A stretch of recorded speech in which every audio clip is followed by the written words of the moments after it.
ಎಲ್ರಿಗೂ ನಮಸ್ಕಾರ. ನಾನು ನಿಮ್ಮ Geeta Beji. Welcome back to my YouTube channel. ಇವತ್ತು ನೀವು ಏನು ನೋಡ್ತಿದ್ದೀರಾ ಡಿಶ್ಶು ಅಂತಂದರೆ, ಇದು ಸ್ಪೆಷಲ್ ಡಿಶ್ಶು ಮತ್ತು ತುಂಬಾ ಹೆಲ್ತಿಯಾಗಿರೋಂಥದ್ದು. ಎಲ್ಲರೂ ತಿನ್ಬೋದು, ಚೆನ್ನಾಗಿರುತ್ತೆ.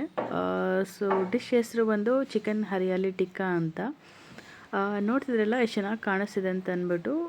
ಜ್ಯೂಸಿಯಾಗಿ ಕೂಡ ಇತ್ತು, ತುಂಬ ಟೇಸ್ಟಿಯಾಗಿತ್ತು. ತಿಂತಾಯಿದ್ರೆ ಅಂತೂ ಅಷ್ಟು ಚೆನ್ನಾಗಿತ್ತು. ಚಿಕ್ಕ ಮಕ್ಕಳಿಂದ ದೊಡ್ಡವ್ರಿಗೆ ಇರೋದು ಎಲ್ಲರಿಗೂ ಇಷ್ಟ ಆಗುತ್ತೆ. ಇವತ್ತು ನಾನು ಚಿಕನ್ ಹರಿಯಾಲಿ ಟಿಕ್ಕಾ ಹೇಗೆ ಮಾಡೋದು ಅಂತ ಹೇಳ್ಕೊಡ್ತೀನಿ. ಇಲ್ಲಿ ನಾನು ಒಂದು 3/4 kg ಚಿಕನ್ ತೊಗೊಂಡಿದ್ದೀನಿ. ಸೊ ಇದಕ್ಕೆ ನಾನು ಒಂದು 2 ಇಡೀ ಬರೋಷ್ಟು ಪುದೀನ ಸೊಪ್ಪು ಬಿಡಿಸಿಟ್ಕೊಂಡಿದ್ದೀನಿ.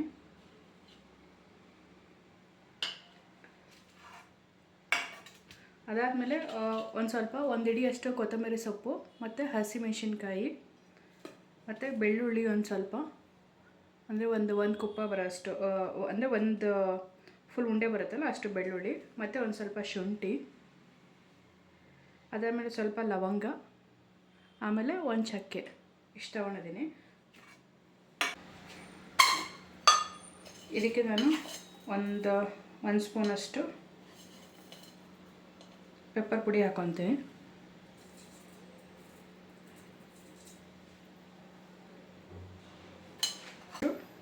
ಧನಿಯಾ ಪುಡಿ,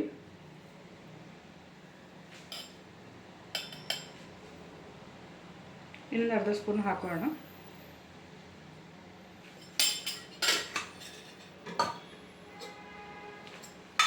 ಸ್ವಲ್ಪ ಜೀರಾ ಪೌಡರು,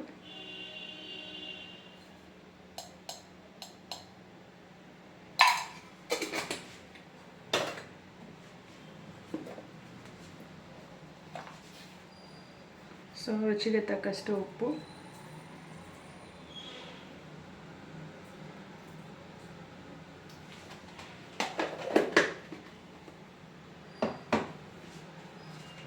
ಆಮೇಲೆ ನಾನು ಹಾಕೊತಿದ್ದೀನಿ ಮೊಸರು,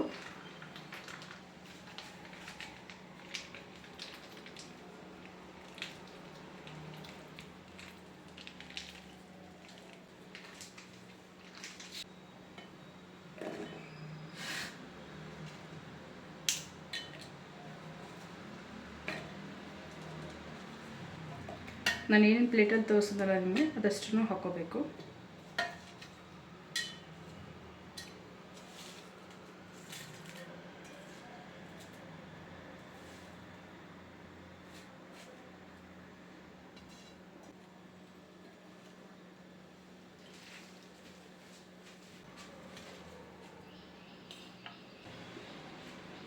ಸೊ ನೀರು ಹಾಕ್ಕೊಳ್ದ್ರೆ ಫಸ್ಟು ಸ್ವಲ್ಪ ಹಾಗೆ ಡ್ರೈ ಆಗಿ ರುಬ್ಬಿ, ಆಮೇಲೆ ಸ್ವಲ್ಪ ನೀರು ಹಾಕ್ಕೊಂಡು ರುಬ್ಕೊತೀನಿ. ಅಂದರೆ ಫಸ್ಟು ಗಟ್ಟಿಗೆ ಬರಬೇಕಿದು, ತುಂಬ ಜಾಸ್ತಿ ನೀರು ಹಾಕ್ಕೊಳ್ಳೇಬಾರ್ದು.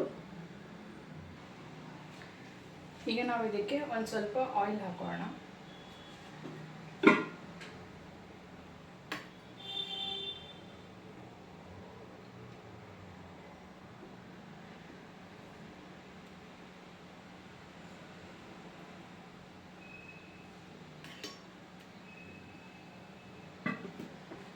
ಮತ್ತು ಈಗ ರುಬ್ಬಿಟ್ಕೊಂಡ್ವಲ್ಲ ಮಸಾಲೆ ಏನಿದೆ ಗ್ರೀನ್ ಪೇಸ್ಟು ಅದನ್ನು ಹಾಕೋಣ.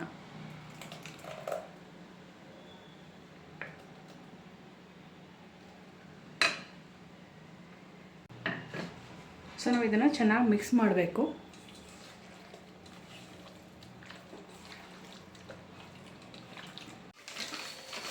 ಈಗ ಇದಕ್ಕೆ ಒಂದು ಸ್ವಲ್ಪ ಅಕ್ಕಿ ಹಿಟ್ಟು ಹಾಕೊತೀನಿ ನಾನು, ಒಂದು ಸ್ಪೂನಷ್ಟು.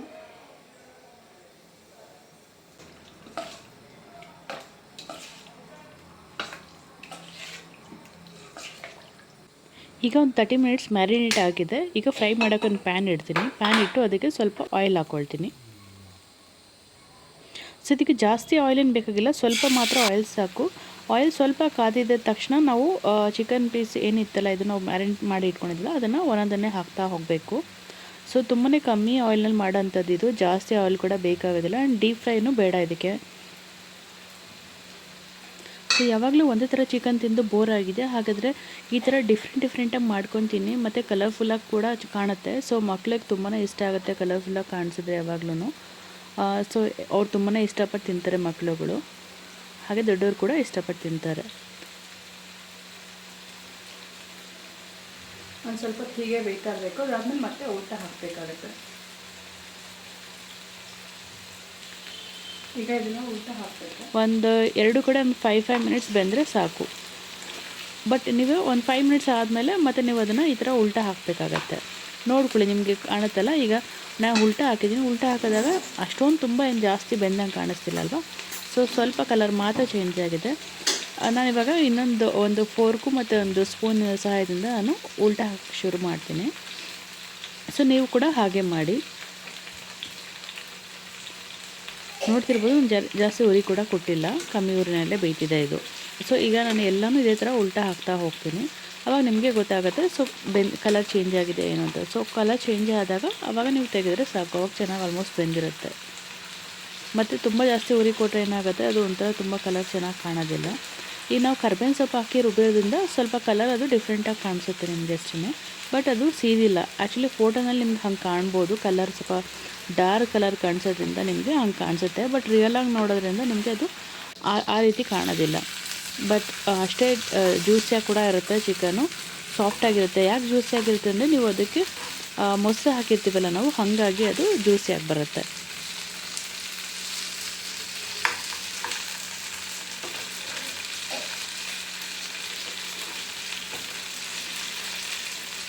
ಸೊ ಆಲ್ಮೋಸ್ಟ್ ಆಗಿದೆ.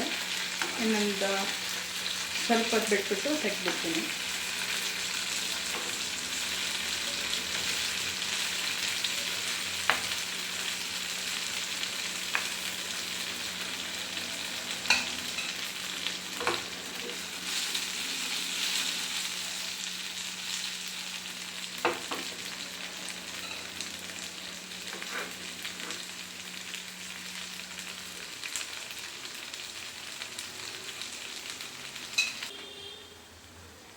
ಈಗ ಇದನ್ನು ನಾನು ಸರ್ವಿಂಗ್ ಪ್ಲೇಟಿಗೆ ಹಾಕ್ತೀನಿ.